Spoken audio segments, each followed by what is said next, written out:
if you don't vote, you know what I'm saying, these people are supposed to represent you. If you just let somebody who doesn't represent you in office, then you're basically not gonna have no say. And this is the only way to have your say in the government.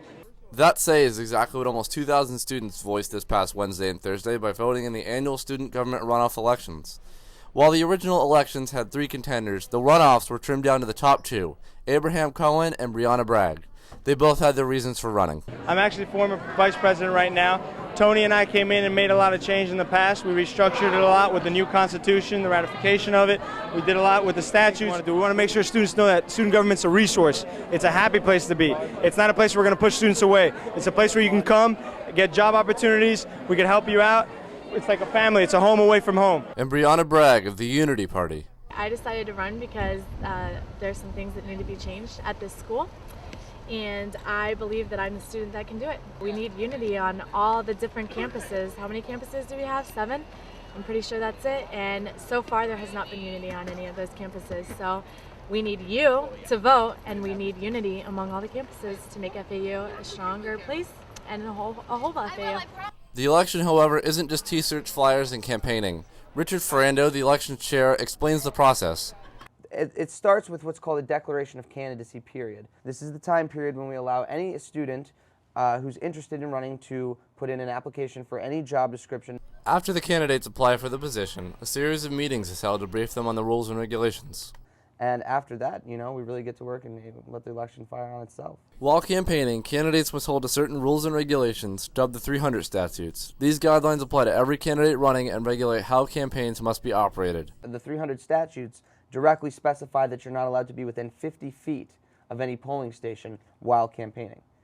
A pretty typical violation we've seen in the past few years is that you're not allowed to send out unsolicited emails. You're not allowed to send mass phone calls. Cold calling is illegal. On the actual election day, both Cohen and Bragg advertised their party full force with staff in tow.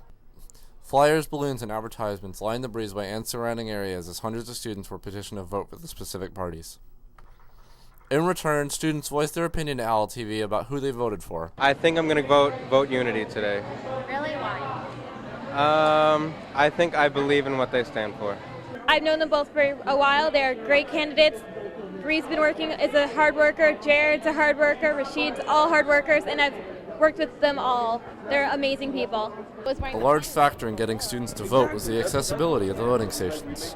I'm going to vote on the breezeway because I'm busy going between classes, and it's so easy to just walk on the breezeway as I'm going to a class and get on one of these laptops that are over here and vote, that I'm going to definitely take advantage of it. The actual voting system was handled by a company called eBallot, based out of Washington, D.C. This system was a step up from the previous paper ballots, which Ferrando felt was not up to par security-wise. The security goes no further than duct tape in a box.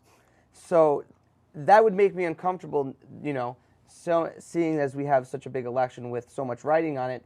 In previous elections, not only was the voting done by paper ballots, a great deal of money was spent on tallying those votes. Switching over to a new system allowed money to be freed up and better security on part of the students' votes. The security of the website is phenomenal.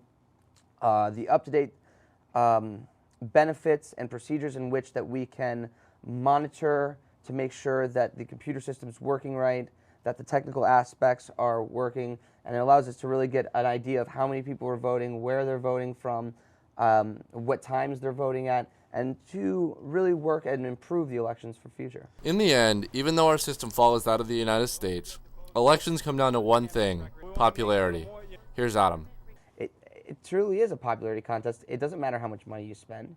It truly doesn't matter who you know. It's about who gets the most votes, and that's how a democratic process works. It shows that we have a voice and that this is a democratic college and democratic country. Even after all the campaigning, the rules, the regulations, and the red tape, the spirit of democracy holds true in our student body, a spirit that, hell or high water, will live on forever. For Owl TV, this is Michael Trimboli.